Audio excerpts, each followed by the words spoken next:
আল্লাহ রাব্বুল আলামিন সূরা বাকারাতে বন্ধু বলে দিয়েছেন, একেবারে সুন্দর করে বলেছেন, সাবধানী ওরাই। কারা গো সেই সাবধানী? ও বন্ধু, আল্লাহ বলেছেন ইমানদার ওরাই কারা? ও বন্ধু, যারা কি করে নামাজ সালাত কায়েম করে, ঠিক কিনা বলেন? ঠিক। অদৃশ্যে বিশ্বাস করে, ওয়ামিম্মা রাযাকনাহুম ইউনফিকুন। আল্লাহ আল্লাহ বলেছেন, আল্লাহ যে সম্পদ দিয়েছে তা থেকে যারা আল্লাহর সন্তুষ্টির জন্য দান করে। সুবহানাল্লাহ। কথা বলেন না কেন? সুবহানাল্লাহ। যারা অদৃশ্যে বিশ্বাস রাখে, কি রাখে? এবং সালাত আদায় করে। কায়েম করে, এবং আল্লাহ বলেছেন আমি যে সম্পদ দিয়েছি এই সম্পদ থেকে যারা আমি আল্লাহর সন্তুষ্টির জন্য দান করে তারাই হলো ইমানদার।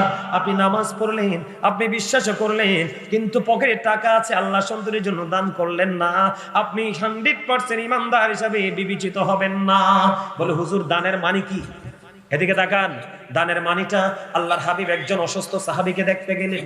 যাওয়ার পরে সাহাবী, ও বন্ধু, দুনিয়া থেকে বিদায় হয়ে যাবে, রাসূলকে ডাক দিয়ে বললেন, ইয়া রাসূলুল্লাহ, নবী গো, আমার যে সম্পদ আছে আমি সব আল্লাহর জন্য কুরবানি করে দিব। রাসূল বললেন, না না না, খেয়াল করেন আমার নবীজি, আমাদের ইসলাম কত সুন্দর। রাসূল বললেন, না না না। এরপরে বললেন, ইয়া রাসূলুল্লাহ, আমি অর্ধেক দান করে দিব। রাসূল বললেন, না না না। এবার বললেন, ইয়া রাসূলুল্লাহ, আমি 1/3 দান করব। রাসূল বললেন, হ্যাঁ, এটা করা যেতে পারে। কেন কেন কেন? কারণ এই জন্য রাসূল প্রথমবার দ্বিতীয়বার না করেছে, কারণ আপনার ইন্তেকালের পরে যেন আপনার সন্তান ভিক্ষুকের মতো কারো কাছে হাত পাততে না হয়, এই জন্য পুরোটা দানের ক্ষেত্রে রাসূল রাজি হয় নাই, অর্ধেক দানের ক্ষেত্রে রাসূল রাজি হয় নাই। আল্লাহ এর রাসূল 1/3 3/1 ক্ষেত্রে রাজি হয়েছে। তার কারণ এখানে মজার খবর আছে বন্ধু, ওয়াজ বুঝে যান। আমি আগেই বলেছি আপনাদেরকে, ক্লাস করাতে এসেছি এখানে। আব্দুল্লাহ ইবনে মাসউদ রাদিয়াল্লাহু তাআলা আনহু থেকে হাদিস বর্ণিত, বুখারী এবং মুসলিম শরীফের মধ্যে এসেছে, আল্লাহ রাসূল একদিন সাহাবায়ে কেরামকে ডেকে ডেকে বললেন, তোমাদের মধ্যে এমন কি কেউ আছো নিজের সম্পদের চাইতে ওয়ারিসের সম্পদ বেশি পছন্দ করো? রাসূলকে সাহাবীরা বললেন, ইয়া রাসূলুল্লাহ, না না না, আমাদের মধ্যে এমন কেউ নাই গো যে নিজের সম্পদের চাইতে ওয়ারিসের সম্পদ বেশি পছন্দ করে। ইয়া রাসূলুল্লাহ, এবার বন্ধু রাসূল পুনরায় বললেন, নিজেরটা পরেরটা তোমরা বুঝে নাও। ইন্তেকাল করার আগে আল্লাহর সন্তুষ্টির জন্য যা তুমি দান করে যাবে সবগুলো তোমার, আর তোমার উপার্জিত সম্পদ দুনিয়ায় যা রেখে যাবে, যদিও তোমার উপার্জিত, এগুলো তোমার না। তোমার ইন্তেকালের পরে অটো এটি ওয়ারিসের সম্পদ হয়ে যায়। তোমার ইন্তেকালের পরে তুমি এগুলাতে ভাগ বসাতে পারবা না। তোমার আওলাদ চাইলে তোমার জন্য দান করতেও পারে, নাও করতে পারে। এই জন্য বুদ্ধিমান মানুষের কাজ হলো মৃত্যুবরণ করার আগে এবং সম্পদ ফুরিয়ে যাওয়ার আগে আল্লাহর সন্তুষ্টির জন্য সাধ্য অনুযায়ী দান করা। আমি বলি নাই যে বিবির কানের দোল বিক্রি করেন, আমি বলি নাই যে আপনার জমি বিক্রি করেন, আমি বলি নাই যে আপনার ব্যাংকে জমানো টাকা আপনি দান করেন, আমি বলি নাই আপনার চিকিৎসার টাকা আপনি দান করেন। আমি বর্তমানে যেই মসজিদে আছি, যেই বর্তমানে কুমিল্লা সিটিতে জুম্মা পড়াই, খেয়াল করেন, আমি যে মসজিদে বর্তমানে বন্ধু জুম্মা পড়াই, উনি এমন একজন পার্সন, একাই কয়েকজন মানুষ নিয়ে বন্ধু একটা মসজিদ বানায় ফেলেছে, এলাকার মানুষ। এর মধ্যে কয়দিন আগে তিনি অসুস্থ হয়ে গেলেন। আমার কাছে বন্ধু, আমার আগে যিনি খতিব ছিলেন উনি জানিয়ে দিলেন, হুজুর, এই মানুষটা এত বড় প্রেমময়, ওই মানুষটা এমন একজন আল্লাহওয়ালা। তিনি বললেন মসজিদের 3য় তলার কাজ চলতেছে, তিনি বললেন আমি মরলেই মরে যাব, আমি ওখানকার মুসল্লিদের কাছ থেকে শুনছি আমি মরলে মরে যাব, আমার কোনো সমস্যা নাই, আমার ট্রিটমেন্টের টাকা মসজিদে দিয়ে দিলাম। ওনার ট্রিটমেন্ট টাকা মসজিদে দিয়ে দিয়েছে, কিন্তু তিনি মসজিদে তো দিয়েই দিল, এরপর হসপিটালে গেল, এখন তিনি সুস্থ হয়ে আবার আমাদের মাঝে ফিরে এলো। সুবহানাল্লাহ বলেন না কেন? সুস্থ হয়ে তিনি আমাদের মাঝে এখন ফিরে এসেছে, আলহামদুলিল্লাহ বলেন। এই জন্য বলছি, আমি আপনাকে বলছি না সবার সাধ্যের মধ্যে 1 টাকা দেন না, সমস্যা কি? দানে কোনো লজ্জা নাই, দানে কোনো শরম নাই। রাসূল বলছে একটা খেজুর হলেও দান করে যাও। কেন? কারণ তুমি আজকে খেজুর দান করেছো, কাল হাসরে পরিপূর্ণ খেজুরের গাছ পাবা। সুবহানাল্লাহ, সুবহানাল্লাহ কয় না দি? আপনারা কি মরওয়াজ বোঝেন না? খেজুরের গাছ মানে কি জানেন? আপনি একটা গরুর বাচ্চা কিনছেন, এটা বড় হইছে, বড় হয়ে এটা বাচ্চা কনসেপ্ট করছে, বাচ্চা প্রসব করছে, 2টা হইছে নি? কথা কয় না? এই ওইটা আবার বড় হইছে, ওইটা বড় হইয়া আবার বাচ্চা কনসেপ্ট করছে, আবার বাচ্চা দিছে, এই করতে করতে একটা বাচ্চা থেকে বড় হইয়া এই শূন্য গোয়াল ঘর পরিপূর্ণ হয়ে গেছে। এই দুনিয়াতে আপনি একটা একটা করে দান করে যাবেন, কাল হাসরের ময়দানে আপনি দিয়ে দেখবেন পাহাড় পরিমাণ নেক আমল। আল্লাহরে জিজ্ঞেস করবে ইমানদার, আল্লাহ আমি তো এত আমল করি নাই, এত দান সৎকার করি নাই, কিন্তু আমার এত সম্পদ আইলো কোত্থেকে? আল্লাহ কয় তুমি ছোট ছোট করে দান করেছো, এগুলাও আছে। তুমি নেক সন্তান পৃথিবীতে রেখে এসেছিলে, তোমার ইন্তেকালের পরে তারা দান করছে, এগুলো জমতে জমতে পাহাড় হয়ে গেছে, আর এই পাহাড়ের উসিলায় তুমি জান্নাতি। সুবহানাল্লাহ। যেরকম বিশেষ করে আজকে আমার আলোচনা হবে যুবকদেরকে মেন করে, কারণ আমাদের যুবকগুলো ধ্বংস হয়ে গেছে। তাদের চরিত্র অত্যন্ত সুন্দর চরিত্র, গুড ক্যারেক্টার, কিন্তু এখন তারা ক্রমান্বয়ে তারা ক্যারেক্টারলেস পারসন হিসেবে নিজেকে প্রিপেয়ার করছে, শুধু জাস্ট এটার কারণে। কোনটার কারণে? মোবাইলের কারণে। আপনি দেখেন আমাদের ছেলেরা তারা তাদের ফিউচারকে ব্রাইটনেস করার জন্য যেই প্রক্রিয়াটা প্রয়োজন তারা কিন্তু সেটা ভুলেই গেছে। মানে তাদের ভবিষ্যৎকে আলোকিত করার জন্য যে রাস্তাটা তাদেরকে অবলম্বন করতে হবে, সেই রাস্তা দেখা বা সেই রাস্তা খোঁজা, এটা তারা ভুলে গেছে। কারণ তাদের 24 আওয়ার্স এটার মধ্যে থাকে, খাওয়া ঘুম ছাড়া। কথা বলে না কেন? কি যুবকরা, এই কথা বলো না? হ্যাঁ, ডাইনে বামে কোথাও কথা বলা যাবে না। আমি আপনাদেরকে বলছি, আপনারা কি আলোচনা শুনবেন? ইনশাআল্লাহ, ইনশাআল্লাহ। শুনবেন, সবাই শুনবেন? কে কে শুনবেন হাত তুলে দেখা। নারে তাকবীর, আল্লাহু আকবার, নারে রিসালাত, ইয়া রাসূলুল্লাহ, নারে তাকবীর, আল্লাহু আকবার, নারে রিসালাত, ইয়া রাসূলুল্লাহ। আল কোরআনের আলোক, ঘরে ঘরে জানো, আল হাদিসের আলোক, ঘরে ঘরে জানো। হযরত মাওলানা সুলাইমান আল কাদরি সাহেব, নারে তাকবীর। আল্লাহু আকবার। যুবক ভাইদেরকে বলছি, তোমাদেরকে কিন্তু শয়তান বেশি ইউজ করে। যুবক এবং যুবতী, ইয়াং যারা, ইয়াং নারী হোক বা পুরুষ হোক, নারী এবং পুরুষ উভয়কে যৌবনকালে শয়তান বেশি কি করে? কাজে লাগায়। আপনারা হয়তো জানেন না, শয়তানের কিন্তু ডিসপ্লেতে ঝুলানো আছে সবচেয়ে বড় গিফট, যে সবচেয়ে বড় অকারেন্স, সবচেয়ে বেশি নোংরা কাজ মুসলমানকে দিয়ে করাতে পারবে, তার জন্য সবচেয়ে বড় পুরস্কার ডিসপ্লেতে ঝোলানো আছে। শয়তান পাগল পারা আপনাকে আমাকে দিয়ে কেমন করে খারাপ কাজ করাবে। তারা কিন্তু বেঈমান কাফেরের কাছে যেতে হয় না, বেঈমান কাফেরের কাছে তারা যেতে হয় না। কেন যেতে হয় না জানেন? কারণ আল্লাহ রাব্বুল আলামিন বলেছেন, ঈমানদারকে মিন করে বলেছেন আমাদেরকে। আল্লাহ বলেছেন, ইন্নাল কাফিরিনা কানু লাকুম আদুওয়াম মুবিনা।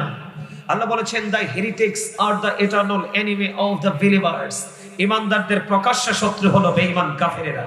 আল্লাহ বলেছেন বেঈমান কাফেরদের জন্য, আল্লাহ বলেছেন উইদ্দাত লিল কাফিরিন, বেঈমান কাফেরদের জন্য আল্লাহ বানিয়েছেন জাহান্নাম। তার মানে এতে বোঝা যায় ওরা কি হয়ে গেছে? জাহান্নামী। ওরা জাহান্নামী, কন্টিনিউয়াসলি ওরা জাহান্নামে থাকবে, অনন্তকাল তারা জাহান্নামে থাকবে। ওখান থেকে তারা কি করতে পারবে না? বের হতে পারবে না। কিন্তু আমাদের ক্ষেত্রে আল্লাহ কি বলেছেন? উইদ্দাত লিল মুত্তাকিন, মুত্তাকিনদের জন্য আল্লাহ বানিয়েছেন জান্নাত। সুবহানাল্লাহ, সুবহানাল্লাহ বলেন না? সুবহানাল্লাহ। আরে যারা বলেন সুবহানাল্লাহ। আল্লাহ বলবেন ইউ গো টু প্যারাডাইস। ঈমানদারকে বলবে you go to paradise, continuously তুমি কি করো? জান্নাতের মধ্যে স্টে করো। আলহামদুলিল্লাহ বলেন। আলহামদুলিল্লাহ। পাপীদেরকে বলবে you go to hell, you have to go to hell, must be, চলে যেতে হবে তোমাকে কন্টিনিউয়াসলি। নাউজুবিল্লাহ বলেন। নাউজুবিল্লাহ। কেন? ওই যে মোবাইলটা এর জন্য হাতে নিয়েছি। যুবক ভাইদেরকে বলছি, এই আবারও বলছি, স্টপ ইউর মাউথ এভরিবডি।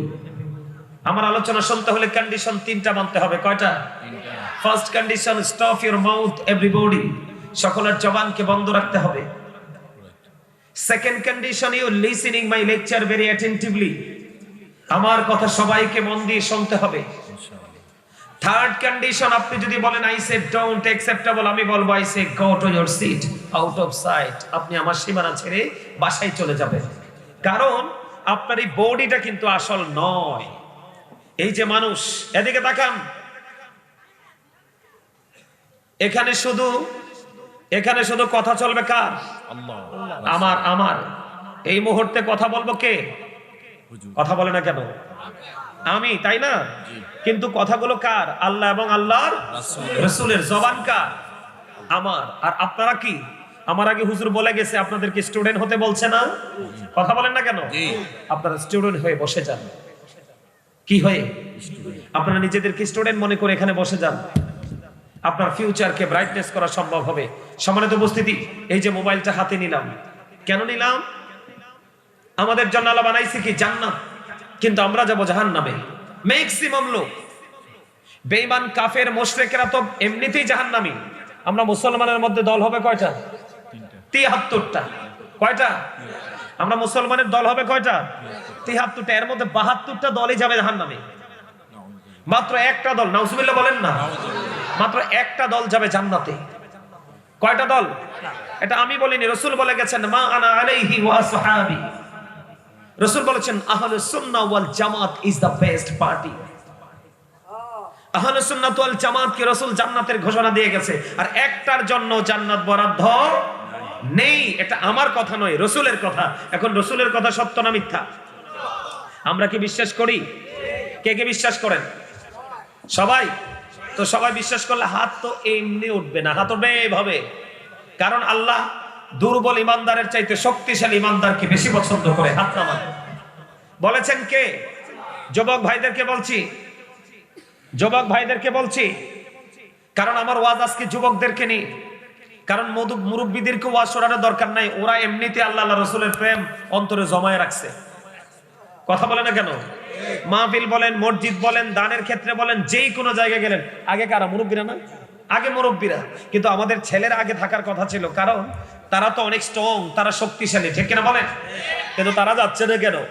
কারণ তাদের না যাওয়ার কারণ হচ্ছে তারা সেই ইসলামের রং লাগানোর কথা, ট্রেনিং দেওয়ার কথা, সেই ট্রেনিং কিন্তু তারা দেয় নাই। কথা বলেন ঠিক না ঠিক? তারা কি করে নাই? সেই ট্রেনিং কিন্তু দেয় নাই, ঠিক কিনা বলেন? আচ্ছা, ওকে ডিস্টার্ব করেন না, ডিস্টার্ব করেন না। পাগল মনে করে কিন্তু কখনো ঠাট্টা মস্কারি করেন না। এখানে আলেম ওলামা আছে, শোনেন। শুধু মানে শুধু ইস্তারি করা পাঞ্জাবি, ট্রাই, ব্লেজার, পাগড়ি লাগাইলে সে আল্লাহর ওলি হয় না। বসেন বসেন। হ্যাঁ হ্যাঁ, ঠিক আছে ঠিক আছে ঠিক আছে ঠিক আছে। হাদিস শরীফের মধ্যে এসছে, আল্লাহ রাসূল বলেছেন, এদিকে তাকান, তোমাদের মধ্যে দুলাবালি দোসর, দুলাবালিতে দোসর। লোকটাকে দেখলে কোনো সভ্য সমাজে গ্রহণ করবে না, কোনো মার্জিত পরিবেশ তাকে গ্রহণ করবে না। কিন্তু ইস্তারি করা আল্লাহর ওলির চাইতে দুলাবালিতে দোসর, রাস্তার পাশে ফকির পড়ে আছে, সে অনেক বেশি পাওয়ারফুল। কি আপনি খানকায় যে আল্লাহর ওলি আছে, ওর কাছে গেলে ও চিঠি লিখছে, আল্লাহ শুনছে না। কি করছে না? শুনছে না। কিন্তু আপনি দেখবেন রাস্তার পাশে পাগল পড়ে আছে, সে ছোট্ট হাতের লেখা পৌঁছে দিয়েছে মালিকের কাছে, মালিক কবুল করে নিয়েছেন। হাদিস শরীফ, সহিহ হাদিস। তো এই জন্য কখনো দুলাবালিতে দোসর, পাগল, এই সমস্ত মানুষ দেখলে কখনো ঠাট্টা বিদ্রুপ করবেন না। কথা কি বুঝতে পেরেছেন? আমি ভালোবাসতে পারবো, ভালোবাসার অধিকার ইসলাম আমাকে দিয়েছে, কিন্তু কাউকে এনকার করার অধিকার ইসলাম আমাকে দেয়। ইভেন আমরা বাংলাদেশে আমাদের কিন্তু প্রায় 80% উপরে কি মুসলমান আছি না আমরা? কিন্তু এই মুসলমান, এই মুসলিম কান্ট্রিতেও কোনো বেঈমান কাফিরকে আমরা কি করতে পারবো না? তাদেরকে প্রহার করতে পারবো না, আঘাত করতে পারবো না, হত্যা করতে পারবো না। কারণ আপনাকে মনে রাখতে হবে, যদিও সে সনাতনী ধর্মাবলম্বী, কিন্তু মনে রাখতে হবে সৃষ্টি কিন্তু আল্লাহ। আমি যেহেতু সৃষ্টি করতে পারবো না, মারার অধিকার আমার নেই। কথা কি বুঝতে পেরেছেন? ইভেন একটা পিপিলিকাকেও আপনি অপ্রয়োজনে কি করতে পারবেন না? মারতে পারবেন না। কথা বুঝতে পেরেছেন? আমি ওইদিকে যাচ্ছি না। সম্মানিত উপস্থিতি, এটা একটা ক্লাস। আমি যেটা বলেছিলাম, প্রথমে আপনার কাজ হলো স্টপ ইউর মাউথ এভরিবডি, সকলের জবানকে বন্ধ রাখতে হবে। Second condition, you listening my lecture very attentively, আমার কথা সবাইকে মন দিয়ে শুনতে হবে। আমাকে ভালো নাও তো লাগতে পারে, কারণ হক কথা কিন্তু মাঝে মাঝে তিতা লাগে। কারণ আমার রাসূল বলেছেন, আল হাক্কু মুররুন, হক কথা তিতা। তিতা কথা কিন্তু সবাই নিতে পারে না, একমাত্র ইমানদাররাই নিতে পারে, ঠিক কিনা বলেন? কিন্তু আল্লাহ বলেছেন, যদিও হক কথা তিতা, আল্লাহ বলেছেন আকুলু কাউলান সাদীদা, আল্লাহ বলেছেন সে দা রাইট থিং, সত্য কথা বলো, সঠিক কথা বলো। তো আমরা কাটটা মানবো, আল্লাহ রাসূলটা মানবো না? তো এই জন্য আমি আপনাদেরকে বলছি, ভালো নাই লাগতে পারে, ভালো না লাগলে সোজা you go to your residence, ঠিক আছে? আপনি আপনার বাড়িতে চলে যাবেন, ওখানে গিয়ে আপনি বিশ্রাম করবেন। কেন? এদিকে তাকান, আপনার যে দেহটা, এই দেহটা কিন্তু আসল নয়। এই এই কালামিয়া, কথা বোঝেন না আপনারা? এই আপনাকে বলছি, আপনাকে, যদি কথা শোনার ইচ্ছা না থাকে বাড়ি চলে যান। আমি আগে বলছি এটা ক্লাস। দয়া করে কারো বোর্ড থাকলে পকেটে ঢুকান, বাদাম থাকলে পকেটে ঢুকান, পান থাকলে পকেটে ঢুকান। এটা কিন্তু দেহের খোরাকের জায়গা না, এটা হচ্ছে রুহের খোরাকের জায়গা। কথা বলেন না কেন? আরে ভাই আপনি বুঝেন না কেন? আপনার 365টা রাত আছে আপনার ঘুমানোর জন্য, খাওয়ার জন্য। আপনি 365 রাতের মধ্যে 364 রাত আপনার জন্য অলওয়েজ কন্টিনিউয়াসলি ওপেনিং করা আছে। আপনি যা মন চায় তাই করেন, কিন্তু মাহফিলে এসে আপনি বোট খাবেন, বাদাম খাবেন, আসলে এটা একটু হাস্যকর মনে হয় না? আপনি একটা রাতের কিছু অংশ আপনি আল্লাহর জন্য কুরবানি করতে পারবেন না? আমার দিকে তাকান, আপনাদের মাহফিল 35তম, কিন্তু আপনারা ভালো টিচিং নিতে পারেন নাই। আপনাদের যে অ্যাটেনটিভলি লিসেনিং করার কথা, সেই মেন্টালিটি আপনাদের মধ্যে নেই। বিশেষ করে যুবক ভাইদেরকে বিন করে বলছি, আমি কিন্তু ওয়াজ করতে আসছি তোমাদের জন্য। আমার ওয়াজ কিন্তু মুরব্বিদেরকে নিয়ে না, ওরা কিন্তু ওদের বাজার যা করার করে ফেলেছে। কেউ ভাই বলেন, মুরব্বীরা ওরা বাজার করে ফেলছে না? তোমাদের তুলনায় অসংখ্য অগণিত গুণে মুরব্বীরা আগে পার হয়ে যাবে, তোমরা পার হতে পারবে না। কারণ তোমাদের মাথা থেকে পা পর্যন্ত ইহুদিদের রং, তোমাদের সকাল থেকে বিকেল পর্যন্ত ইহুদি কালচার। তোমরা ধর্মের যে সত্যিকারের চর্চা করার কথা তোমরা সেটা করছো না, তোমরা বেঈমান কাফের মুশরিকদের অপসংস্কৃতির চর্চা করছো। যেমন আমি তোমাদের মাথার দিকে যদি তাকাই, একটা ছেলের চুল কাটার স্টাইল কোরআন সুন্নাহ মোতাবেক নাই। আপনারা রাগ হয়েন না, আমি আগেই জন্য বলে নিয়েছি, এই যুবক হাসবা না, ডোন্ট স্মাইলিং এভরিবডি। এটা হাসার জায়গা না, কাদার জায়গা। এটা উদাসীন হওয়ার জায়গা না, এটা হৃদয় উজাড় করে আলোচনা শোনার জায়গা। ভাই তোমরা কেন বোঝো না? বেঈমান কাফের মুশরিকদের ঠিকানা একটাই, জাহান্নাম। আর তোমার আমার ঠিকানা, তোমার আমার ব্যাকগ্রাউন্ড আছে, তোমার আমার ফিউচারও আছে। আমি আজকে আপনাদেরকে ওই ব্যাকগ্রাউন্ড সম্পর্কে একটু জানাবো, জানবেন? ফিউচার সম্পর্কে একটু ইনস্ট্রাকশন দিব, নিবেন? সবাই নিবেন? তাহলে আমি যুবকদেরকে, ভাই তোমরা আমার স্টুডেন্টদের তো কম, তোমাদের এখানে যারা আছো ম্যাক্সিমাম আমার স্টুডেন্টদের চেয়ে অনেক ছোট।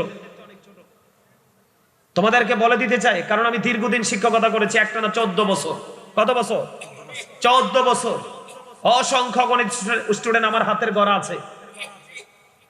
আমি যার দিকে নজর দিছি, আল্লাহ আমাকে সাহায্য করেছে, আমি তাকে মানুষ বানায় আসছি।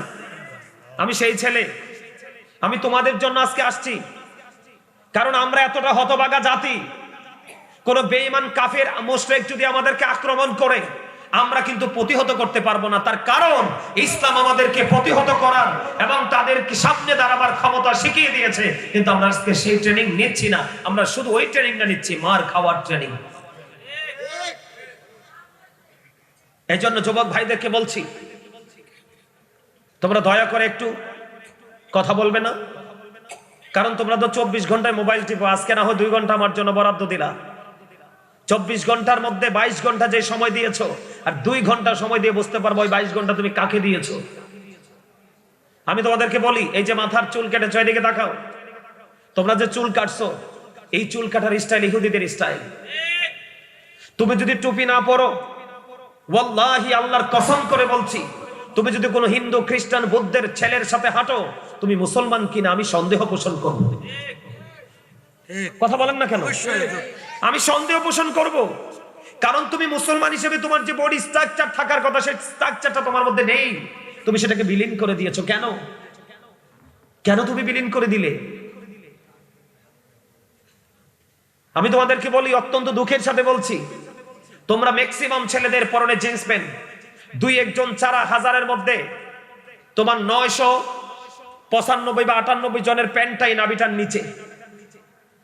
জিন্স প্যান্ট কি নাভির উপরে থাকে না নিচে থাকে? যুবকরা বলো। আমি তোমাদেরকে বলি, তোমরা কত বড় অপরাধী, তোমরা কত বড় আসামি। তোমাদের ফিউচার কত জঘন্য। আমি তোমাদেরকে একটু মনে করিয়ে দিচ্ছি, জাস্ট এগুলো আমার আলোচনার বিষয় না। কারণ এই ছোট্ট একটা প্যান্ডেল এসে দেখলাম তোমরা নাই, আফসোস। কেন? তোমাদের কসবাতে তো হিন্দু বেশি বেশি আছে না? কথা বলে না কেন? হিন্দু আছে না? তোমাদেরকে আমি একটু বলি, গভীর সূক্ষ্মভাবে কথাটা চিন্তা করো। হিন্দুরা যখন তাদের পূজা মণ্ডপে যায়, হিন্দুরা তাদের পূজা, সনাতন ধর্মীরা যায় না? তারা যখন তাদের পূজা মণ্ডপে যায়, তাদের ঘরের পোশাক থাকে না, অত্যন্ত সুইটেবল পোশাক পরে। সুন্দর পোশাক পরে না, যেটাকে ভেরি নাইস, ভেরি বিউটিফুল, যেটাই তুমি বলো, পরে কি পরে না? ঘরের পোশাক কি পরে তারা আসে পূজা মণ্ডপে? অথচ তাদের ধর্ম সম্পর্কে আল্লাহ কি বলেছেন? ইন্নামাল খামরু ওয়াল মাইসিরু ওয়াল আনসাবু ওয়াল আজলামু রিজসুম মিন আমালিশ শাইতান। আল্লাহ বলেছেন মদ, জুয়া, মূর্তি, ভাগ্য গণনা এগুলো ঘৃণ্য বস্তু, শয়তানের কাজ। শয়তান তোমার আমার বন্ধু না শত্রু? Satan is the eternal enemy of the believers. ঈমানদারদের প্রকাশ্য শত্রু হলো শয়তান। আল্লাহ বলেছেন ইন্না শাইতানা লাকুম আদুউন ফাত্তাখিযুহু আদুওয়ান। শয়তান তোমাদের প্রকাশ্য শত্রু, তাকে শত্রু হিসেবে গণ্য করো। তাহলে কি বোঝা গেল? মদ, জুয়া, মূর্তি, ভাগ্য গণনা এগুলো ঘৃণ্য বস্তু, শয়তানের কাজ। আল্লাহ কোরআনে কি বলেছে খেয়াল করেন, আবার বলছি খেয়াল করেন। আল্লাহ কোরআনে কি বলেছে? শয়তান ঈমানদারদের কি প্রকাশ্য শত্রু। এখন যারা মূর্তি পূজা করে তারা কি ঈমানদার না কাফের? কথা বলেন। কাফের। কাফের সম্পর্কে আল্লাহ কি বলেছে? The heretics are the eternal enemy of the believers. আল্লাহ বলেছে ইন্নাল কাফিরিনা কানু লাকুম আদুওয়াম মুবিনা। আল্লাহ বলেছেন বেঈমান কাফেররাও ঈমানদারদের প্রকাশ্য শত্রু। খেয়াল করেন, অত্যন্ত সূক্ষ্মভাবে খেয়াল করেন। তারা বেঈমান কাফেররাও মুসলমানের শত্রু, শয়তানও মুসলমানের শত্রু। তাহলে মূর্তি পূজাটা, মদ খাওয়াটা, নেশা করাটা এটা কার কাজ? শয়তানের কাজ। শয়তানের কাজ। কার কাজ? শয়তানের কাজ। বলেছে কে? আল্লাহ। তো এখন যারা যে চর্চা করছে ওইটাও শয়তানি, যে চর্চা করা শিখিয়েছে ওটাও শয়তানের কাজ। তাহলে দুইটাই কি শয়তানের কাজ, আল্লাহর মনোনীত নয়। আল্লাহর মনোনীত নয়। তারপরেও যদি বেঈমান কাফেররা তাদের ধর্মীয় চর্চা করতে গেলে তারা যদি তাদের ড্রেস চেঞ্জ করতে পারে, লোকাল ড্রেস তারা কি করে এটাকে খুলে ফেলে, তারা যদি সুন্দর ড্রেস পরে তাদের পূজা মণ্ডপে আসতে পারে, তবে এটার কোনো ভিত্তি কোরআন হাদিসে নেই। যেটা করছে এটাও শয়তানের কাজ, যেটা তৈরি হচ্ছে এটাও শয়তানের কাজ। তাহলে আর আমরা খেয়াল করেন, আপনাকে কম্পেয়ার করতে হবে। আপনাকে দুটোর মধ্যে নেগেটিভ এন্ড পজিটিভ, এই দুটোর মধ্যে আপনাকে আইডেন্টিফাই করার মেন্টালিটি থাকতে হবে। কারণ আজকের এই আলোচনা আমার কথা নয়, রসুলের কথা। আজকের এই আলোচনা সেন্স এবিলিটি সম্পন্ন পার্সনদের জন্য। যারা সেন্সলেস পার্সন, বিবেকহীন, তাদের জন্য এখানে কিচ্ছু নেই। আমার রসুল বলেছেন এই মসজিদ, এই মাদ্রাসা, এই জান্নাতের মজলিস, আলেমদের কাছে যারা যাবে, আলেমদের কাছাকাছি যারা বসবে, তারা সেন্স এবিলিটি সম্পন্ন পার্সন, বিবেকবান। কারণ বিবেক হলো আল্লাহর দেওয়া একটা নূর। কারণ বিবেকবান মানুষ জানে দুনিয়া একদিন থেমে যাবে, কিন্তু হাসর থামবে। এই জন্য আজকে এখানে আসবে যারা বুদ্ধিমান, very intelligent and very clever, ওই মানুষগুলো এখানে আসবে। যুবক, আমি তোমাদেরকে বলছি, তারা যে চর্চাটা করছে এটা শয়তানি এবং আল্লাহর পছন্দের নয়, কোরআন হাদিস বিরোধী। ঠিক কিনা বলেন? আর আমরা আমাদের সম্পর্কে আল্লাহ কি বলেছেন? উইদ্দাত লিল মুত্তাকিন। আমাদের জন্য আল্লাহ বরাদ্দ করেছেন জান্নাত। কেন? আমার দিকে তাকান। কেন? কারণ Islam is not only a religion but also complete code of life. আপনার আমার পরিপূর্ণ এবং পূর্ণাঙ্গ জীবন ব্যবস্থা আছে ইসলামের মধ্যে।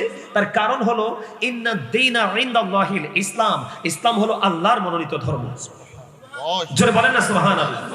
তাহলে আজকে যে চর্চা করতে আসছি এটা ইমানদারদের কাজ না? আল্লাহর মনোনীত না? যুবক, অত্যন্ত দুঃখের সাথে বলছি তোমাদেরকে, আজকে তুমি তোমার যে ধর্ম শ্রেষ্ঠ ধর্ম, যে ধর্মের মধ্যে তোমার পরিপূর্ণতা আছে, পূর্ণাঙ্গতা আছে, এই ধর্মের চর্চা করতে এসেছো তুমি লোকাল পোশাক পরে। তাহলে বুদ্ধিমান আমি কাকে বলবো?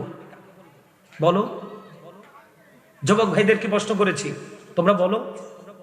বেঈমান কাফেররা যদি তাদের ধর্মের চর্চা করতে পারে, তারা লোকাল পোশাকের চাইতে হাই কোয়ালিটির পোশাক পরে, আর আমাদের ধর্ম শ্রেষ্ঠ ধর্ম, আল্লাহর মনোনীত ধর্ম, তাহলে আমাদের এখানে আসতে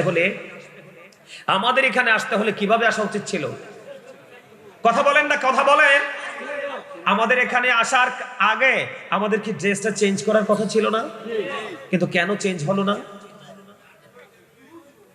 প্লিজ আপনারা কথা বলবেন না প্লিজ।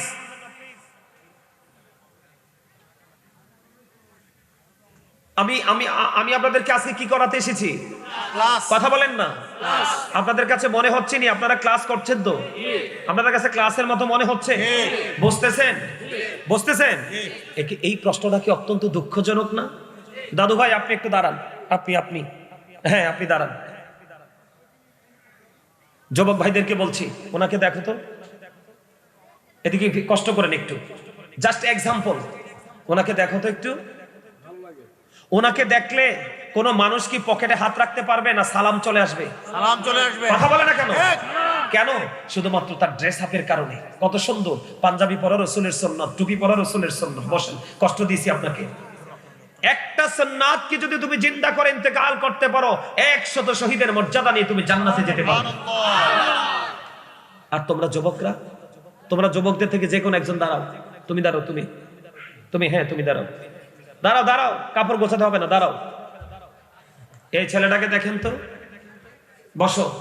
আমি এক্সাম্পল দিচ্ছি, জাস্ট প্র্যাকটিক্যাল, এটা তোমাদের বোঝার জন্য, শেখার জন্য। হাসবে না, আমি আবারও বলছি। কথা বলার ইচ্ছা থাকলে, বোর্ড খাওয়ার ইচ্ছা থাকলে, দুজন কথা বলার ইচ্ছা থাকলে সোজা বাইরে চলে যাবা। বাইরে গিয়ে কথা শেষ করে তারপরে ক্লাসে ঢুকবা। এটা ক্লাস। চারপাশে রহমতের ফেরেশতারা বেষ্টনী দিয়েছে। আমি তামাশার লোক না। আমার ভাই যদি অন্যায় করে আমরা সামনে বলবো, আপনি আমরা বকেন। আমি ধৈর্য ধরার সেই সাহস বা শক্তি আল্লাহ আমাকে দিয়েছে। অনলাইনে কত কথা বলি, মানুষ কত বকা দেয়। আল্লাহরে কইছি, আল্লাহ চামড়াটা শুধু ভার করে দাও। কি করে দাও? চামড়াটা ভার করে দাও, স্কিনটা মোটা করে দাও, যেন তাদের বকা আমার কলিজায় না লাগে। কারণ আমি কিন্তু তাকে ছোট করার জন্য বলিনি, তার ত্রুটি ধরিয়ে দিয়েছি। কথা বলেন। যিনি অন্যায় করে এবং অন্যায় দেখে যিনি চুপ করে বসে থাকে, সহমত পোষণ করেছে, এটা কি ইসলামের রুলস? কথা বলেন, এটা কি ইসলামের রুলস? আপনি মানবে কি মানবেন না সেটা আপনি ডিসাইড করবেন, কিন্তু আমার কথা হলো আপনাকে আমি কি করা? ধরিয়ে দেওয়া।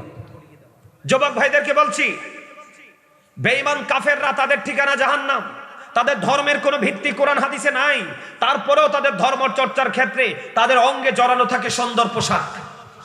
আর আমাদের ধর্ম মনোনীত ধর্ম, আল্লাহর মনোনীত, যিনি আমাদের স্রষ্টা, যাকে বলা হয় there is no god but Allah, লা ইলাহা ইল্লাল্লাহ। সেই ধর্মের চর্চা করতে এসেছি। তোমার ঘরে কি টুপি নাই, পাঞ্জাবি নাই, আতর নাই?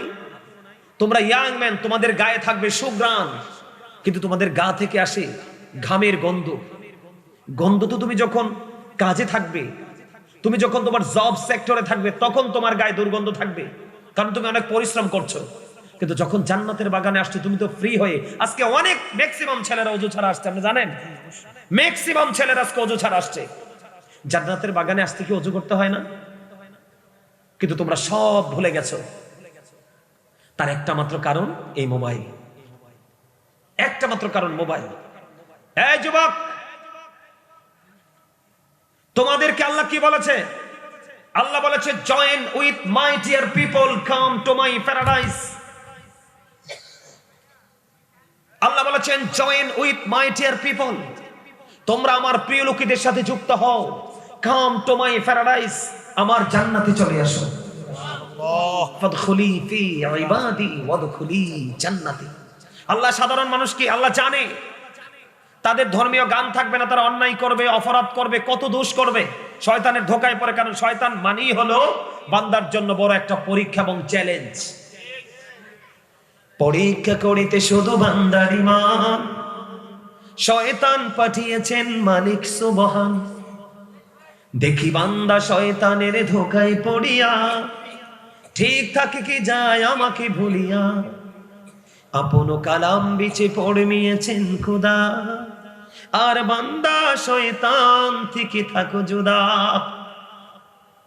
যুবকরা বুঝতে পারছো ভাই? তোমরা, আমি কি বলেছি আবার বলি, তোমরা কাউন্টিং করো। এগুলো আজকে না হয় কাল বাদে পরশু এমন একটা সময় আসবে, তোমরা কিন্তু ওয়াজ শুনতে চাইবে, আমল করতে চাইবে, সেদিন কিন্তু তোমাদের হাতে সেই সুযোগ থাকবে না। তার কারণ বুদ্ধিমান মানুষ হলো ওরাই যারা ব্যস্ত হয়ে যাওয়ার আগে অবসরকে কাজে লাগায়, যারা মৃত্যুবরণ করার আগে জীবনকে কাজে লাগায়, যারা অসুস্থ হয়ে যাওয়ার আগে সুস্থতাকে কাজে লাগায়। তারাই হলো বুদ্ধিমান এবং ঈমানদার, যারা সম্পদ ফুরিয়ে যাওয়ার আগে আল্লাহ আল্লাহ রসুলের সন্তুষ্টিতে আগেই দান করে রাখে। ভাই তোমাদেরকে বুঝতে পেরেছি? তোমরা তোমাদের যৌবনকালের সময়টাকে তোমরা কাজে লাগাও মাইনাসের দিকে যাওয়ার আগে। বললাম তো আজকে একদিন তোমাদের মনে অনেক কিছুই চাইবে, কিন্তু সেদিন তোমরা এগুলো কি করতে পারবে না, কাউন্টিং করতে পারবে না। মনে রেখো বন্ধু, যখন তোমার কেউ ছিল না তখন ছিলাম আমি, এখন তোমার সব হয়েছে পর হয়েছি আমি। যখন তোমার কেউ রবে না রব শুধু আমি, আমার কাছে আসতে হবে মনে রেখো তুমি। ঠিক না? মিনহা খালাকনাকুম ওয়া ফিহা নুঈদুকুম ওয়া মিনহা নুখরিজুকুম তারাতান উখরা। তোরা চাস না কিছু কারো কাছে খোদার মদদ ছাড়া, অন্যের উপর ভরসা ছেড়ে নিজের পায়ে দাঁড়া। বুঝতে পেরেছেন? আপনি মরার পর আপনার জন্য কেউ হাদিয়া পাঠাবে না।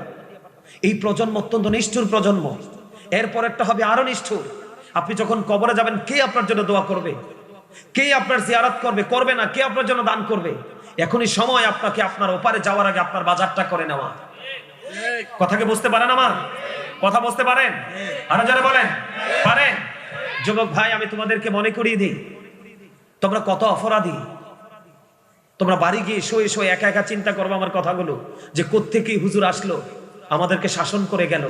আজকে না হয় কালকে, কালকে না হয় পরশু, তোমাদের হৃদয় রাজ্যে যখন আল্লাহ রসুলের প্রেম তৈরি হবে, তখন তোমরা আমাকে অনেক মিস করবে। যে ইস, হুজুর যদি আরো একটা ঘন্টা থাকতো, আমাদের মাঝে আরো কিছু বলতো, আমরা উপকৃত হতাম। আমি তোমাদেরকে বলি, তোমাদের অন্যায়ের সীমা, তোমাদের অপরাধের সীমা কার কাছে? দুনিয়ার মানুষের কাছে না, আল্লাহর কাছে। কত বড় অপরাধের সীমা তোমরা ছাড়িয়ে গেছো, আমি তোমাদের কাছে বলি। যুবক বন্ধুদেরকে আবার বলছি, তোমরা শোনো, এই যে আজকে পোশাকটা পরছো না, কথা বলে না, তোমরা প্যান্ট পরছো না, ম্যাক্সিমাম যুবকের পরনে দেখছি জিন্স প্যান্ট। আমি তোমাদেরকে বলি, আল্লাহ মানুষকে সুন্দর করে বানাইছে। কোথায় বলেছে? সূরা ৩-এ, লাকাদ খালাকনাল ইনসানা ফি আহসানি তাকবীর। আল্লাহ বলেছেন আমাদের গঠন প্রণালী এত সুন্দর, যেটাকে ইংলিশে বলা হয় বিউটিফুল শেপ। জোরে কন্যা সুবহানাল্লাহ। তুমি জমিনের সাথে একটু কথা বলো। যেই জমিনের উপর আমরা হাঁটাচলা করছি, ঘোরাফেরা করছি, তুমি জমিনকে প্রশ্ন করো, জমিন তুমি তো অনেক সুন্দর। জমিন পাল্টা উত্তর দিবে, নো, আমার চাইতে তুমি বেশি সুন্দর, কেননা তোমার জন্যই আমি জমিনের জন্ম। কথা বলেন, জোরে বলেন না সুবহানাল্লাহ।